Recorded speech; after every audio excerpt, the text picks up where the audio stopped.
खुदावंद यीशु मसीह के नाम में मैं आपकी सलामती चाहता हूँ। मेरा नाम हुमायूं सोहत्रा है और मेरी आप तमाम तर देखने वालों से गुजारिश है कि मेरे इस YouTube चैनल को सब्सक्राइब कर लें और बेल के आइकन को दबा दें ताकि मेरी आने वाली वीडियोस आप तक बआसानी पहुँच सकें और मेरा और आपका ताल्लुक इसी तरह बना रहे।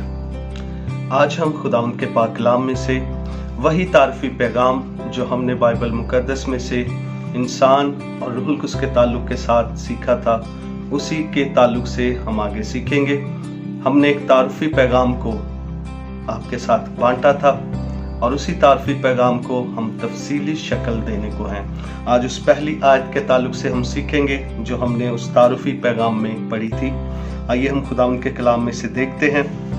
पैदाइश की किताब उसका पहला बाब और उसकी दूसरी आयत। और ज़मीन वीरान और सुनसान थी और गहराओं के ऊपर अंधेरा था और खुदा की रूह पानी की सतह पर जुम्बश करती थी।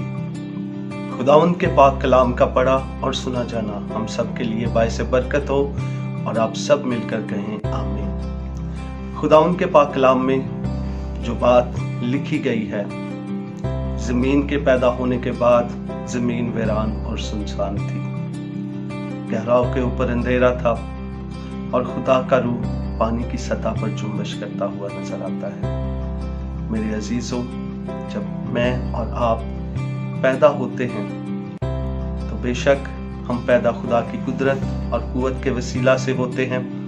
हम इस ज़मीन पर, इस दुनिया में हम खुदा की मर्जी के ऐन मुआफिक आते हैं, तो भी हम अपनी पैदाइश के दिन से वीरान और सुनसान नजर आते हैं। जैसे ये ज़मीन जब ये पैदा की गई तो वीरान और सुनसान थी, जब हम भी पैदा होते हैं तो हम भी वीरान और सुनसान नजर आते हैं। लेकिन ऐसा बिल्कुल नहीं कि खुदा का रूह हमें छोड़ देता है।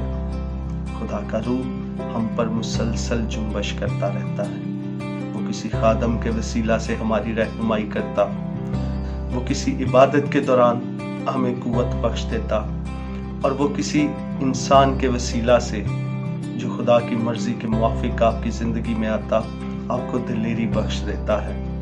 वक्तन फवक्तन और बहुत से लोगों के वसीला से, बहुत से खादमीन के वसीला से, चर्च जाने के वसीला से, ईमानदारों के साथ रफ़ाकत रखने के वसीला से और बिलखसूस रूहुल कुद्स अपनी जुम्बश के वसीला से आपको तरोताज़ा कर देता है। आपने बहुत बार देखा होगा, आप किसी इबादत में जाते हैं तो रूहुल कुद्स की जुम्बश के वसीला से आप ताज़ा दम हो जाते हैं, आप फिर से दलेर और कुव्वत बख्श हो जाते हैं। आप एक कुव्वत और दलेरी को हासिल करके उस इबादत से वापस आते हैं। तो मेरे अजीज़ों, ऐसा हो सकता है और ऐसा होता है जब आप किसी इबादत में जाते हैं तो खुदा का रूह जब आप पर जुम्बश करता है तो आपको बहुत ही पुरसकून और अच्छा महसूस होता है। आपका बोझ उतर जाता है, आपकी फिक्रें जाती रहती हैं, आप उस बोझ तले से निकल जाते हैं जो आपको दबाए होता है। वो फिक्रें, वो सोचें, वो ख्याल जो आपको डरा रही होती हैं, जो आपको सता रही होती हैं, वो आपको सताना और डराना छोड़ देती हैं और आप खुदा की हजूरी में, उसकी प्रस्तिश में खो जाते हैं और आप एक अच्छा वक्त गुजार के वापस अपने घर को आते हैं। तो ये वो जुम्बश है जो खुदावंद की हजूरी में आप पर की जाती है। बेशक आप वीरान और सुनसान हैं, आप नज़र वीरान और सुनसान आ रहे हैं, लेकिन मैं आपको बताता चलूं कि पैदा करने वाले ने आपको वीरान और सुनसान पैदा नहीं किया। आप नज़र वीरान और सुनसान आ रहे हैं, लेकिन आप वीरान और सुनसान नहीं। ये ज़मीन जो वीरान और सुनसान नज़र आ रही थी, हकीकत में ये वीरान और सुनसान नहीं थी।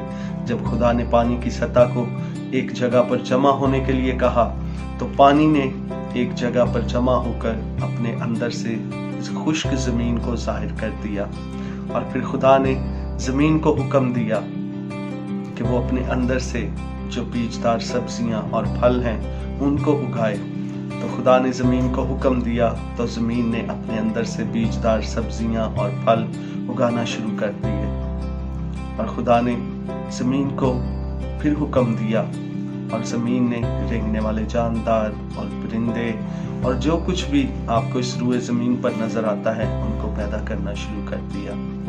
ज़मीन के बाद समंदर की बात करें तो समंदर में आबी जानदार, खुदा ने समंदर को हुक्म दिया और उसने आबी जानदारों को पैदा करना शुरू कर दिया।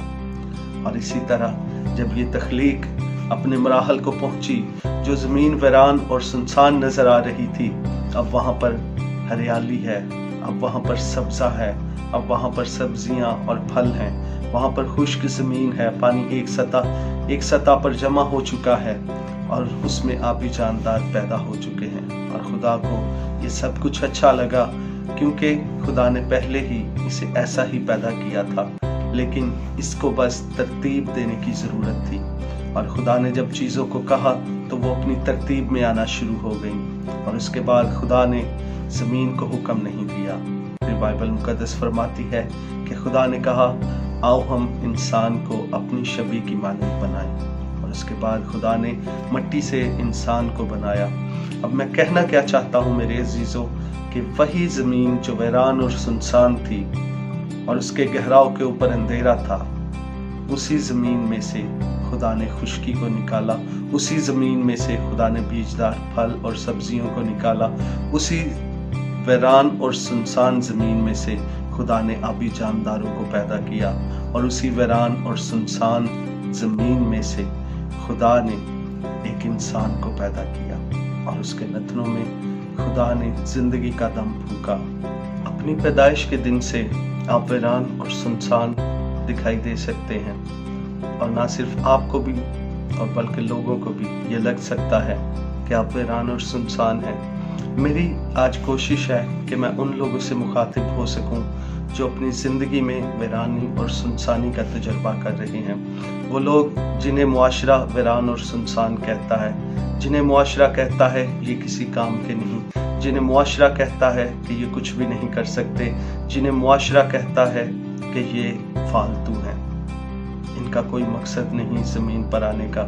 मैं आज उनसे मुखातिब होना चाहता हूँ जो दुनिया और दुनिया के कामों से और लोगों से ठुकराए हुए और हर तौर से अपने आप को कमतर समझे हुए हैं। वो लोग जो अपने आप को किसी काम का नहीं समझते, वो लोग जो अपने ज़िंदगी के तजर्बात से थक चुके हैं, मैं आज उनसे मुखातिब होना चाहता हूँ। अगर आपकी ज़िंदगी में वीरानी और सुनसानी है, अगर कोई आपको कबूल नहीं करता, अगर आपकी ज़िंदगी वीरान और सुनसान है और आप किसी काम के नहीं, तो मेरे अजीज़ों मैं आपको बताता चलूँ कि आपके अंदर खुदा ने वो कुदरत और क़ुव्वत रखी है, और आपके अंदर वो सब कुछ है जो एक कामयाब आदमी के अंदर होनी चाहिए।